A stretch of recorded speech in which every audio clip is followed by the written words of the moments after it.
Psst, halika.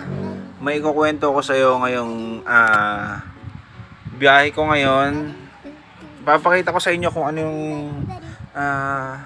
kung magkano yung kinita ko ngayong araw na to. Ang biyahe ko lang ay nagsimula ako ng siguro mga 8.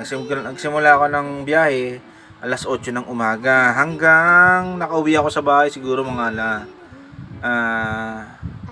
alas 5 na. Kumbaga binaybay ko na pauwi kasi uwing-uwi na ako. Pagod na ako ngayon. Ang kinita natin, ipapakita ko sa inyo kung magkano ang kinita ko ngayong araw na to. Ha? Sa mga inggit, pikit na lang muna, okay lang ba? Kasi yung marami nagsasabi na wala nang kinikita. Putang eh.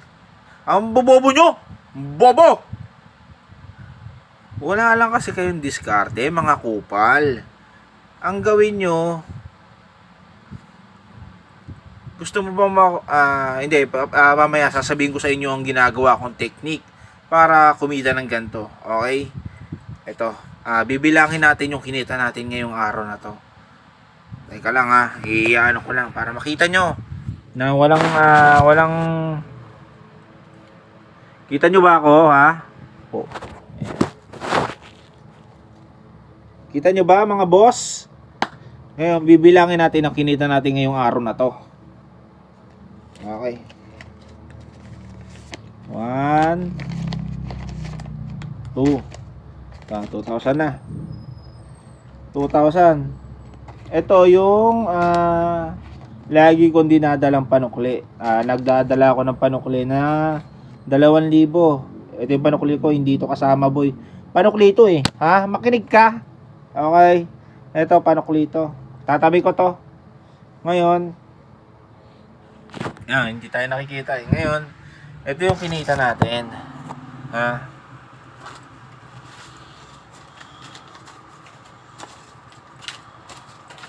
Ayusin ko lang kasi baka hindi ka marunong magbilang Makinig ka Yung kinita natin ngayong araw na to, ito. Ayan. Hindi to sa hindi to sa pagyayabang Ito walang halong walang kumbaga pinaghirapan ko to. Kumbaga lahat ng kwento na pwede mo ikwento sa pasahero mo, ikwento mo na. Makinig ka. Kung pwedeng ikwento mo yung Malay MMK. Yon. Nako yung mapapaiyak sila at sasabihin nila na sige sa'yo na isukli. Ngayon, eto na. Eto na ang moment of truth, mga kupal. Okay. 1 2 3 4 5 6 7 8 9 10 11 12 13 14 15 16 17 18 19 20 21 22 23 bale 2,350 lahat. Wag mo nang bilangin. 2,350 na nga, sinabi ko na nga di ba? Naka 2,350 tayo. Hindi na masama pero okay na. Yung itong kinita natin, karamihan dito, mas malaki dito yung tip.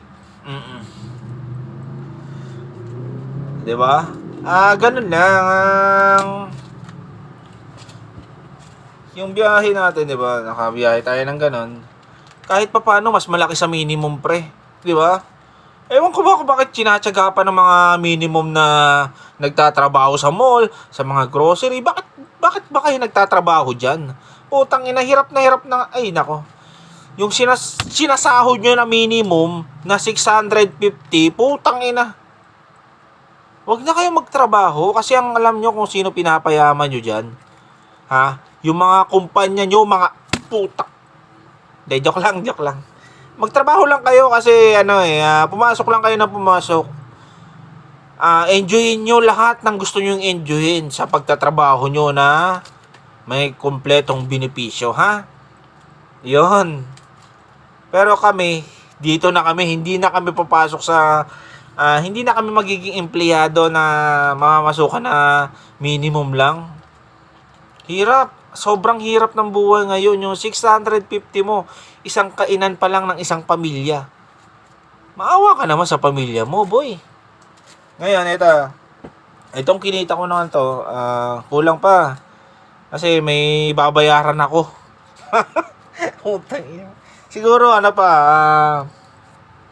mga dalawa pang ganto, dalawang biyahe pa na ganto na 2,000 goods na ako, tapos tambay uli tayo.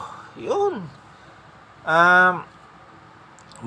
Pero kung gusto mong malaman kung paano yung diskarte ko, mag-comment ka lang, ituturo ko sa'yo. Basta wag ka lang maingay kasi sa atin lang to. Yung mga ginagawa ko sa pasahero ko, sa'yo ko lang sasabihin. Kaya mag-comment ka na. Ano pang hinihintay mo? Mag-comment ka na nga, di ba? Makinig ka. Okay, sige. Comment na lang, boss.